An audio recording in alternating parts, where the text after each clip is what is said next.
తాకట్లో ఉన్న మీ బంగారాన్ని విడిపించి ఆ రోజు ఆన్లైన్ రేటుకి కొంటాం. Sharma gold company.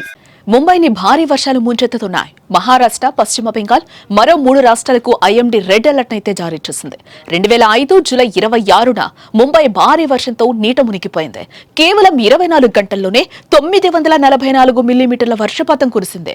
ముంబై నీటిలో మునిగిపోవడం, విద్యుత్ షాక్లు, కొండ చెరువులు విరిగిపడడం వల్ల 1000 మందికి పైగా ప్రాణాలు కోల్పోయారు. 14,000 కంటే ఎక్కువ ఇళ్లు ధ్వంసమయ్యాయి. వేలాది మంది ఆశ్రయం, ఆహారం లేక వెలవెల్లాడిపోయారు. ముంబై దైనందిన జీవితానికి వెన్నెముకైన 52 రైళ్లు దెబ్బతిన్నాయి. కొన్ని రోజుల పాటు ప్రజలు నరకం అనుభవించారు.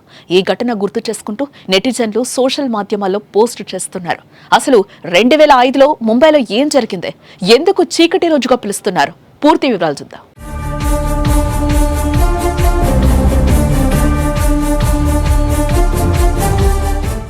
సాధారణంగా ప్రతి సంవత్సరం వర్షాకాలం భారీ వర్షాలు రావడం, పలు ప్రాంతాల్లో రోడ్లపై నీరు చేరడంతో ట్రాఫిక్ గందరగోళం ఏర్పడడం ఇక్కడ సర్వసాధారణం. కానీ జూలై 26, 2005 ముంబై చరిత్రలో చీకటి, వినాశకరమైన రోజుగా నిలిచిపోయిందని అంటున్నారు. ముంబైలో కేవలం 24 గంటల్లో 944 మిల్లీమీటర్లు అంటే 37.17 అంగుళాల వర్షపాతం నమోదైంది. ప్రజలు జీవితాన్ని అస్తవ్యస్తంగా మార్చిన ఈ రోజును చరిత్రలో మరపురాని అధ్యాయంగా అభివర్ణించారు.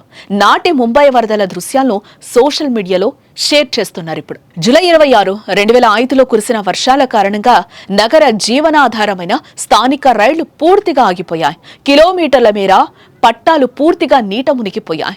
52 రైళ్లు దెబ్బతిన్నాయి. ధారావి, బాంద్రా, కుర్లా కాంప్లెక్స్ వంటి లోతట్టు ప్రాంతాలు భారీగా వరద నీటిలో మునిగిపోయాయి. సరైన ఆహారం, మంచినీరు లేక ప్రజలు తీవ్ర ఇబ్బందులు పడ్డారు. 1000 మంది ప్రాణాలు కోల్పోయారు. భారీ వర్షాల కారణంగా మొట్టమొదటిసారిగా ముంబై విమానాశ్రయాలు మూసివేయబడ్డాయి. ఛత్రపతి శివాజీ అంతర్జాతీయ విమానాశ్రయం, జుహు ఎయిర్ స్ట్రిప్ 30 గంటలకు పైగా మూసివేయబడ్డాయి. 700 కంటే ఎక్కువ విమానాలు రద్దు చేయబడ్డాయి. కమ్యూనికేషన్ నెట్వర్క్లు పూర్తిగా స్తంభించిపోయాయి. 2 దశాబ్దాల తర్వాత కూడా 2005 నాటి దృశ్యాలు ప్రతి సంవత్సరం అక్కడి ప్రజలు గుర్తు చేసుకుంటూనే ఉంటున్నారు. ఈ ఏడాది కూడా ముంబైని భారీ వర్షాలే ముంచెత్తుతున్నాయి. లోతట్టు ప్రాంతాలన్నీ కూడా ఇప్పటికే జలమయమయ్యాయి.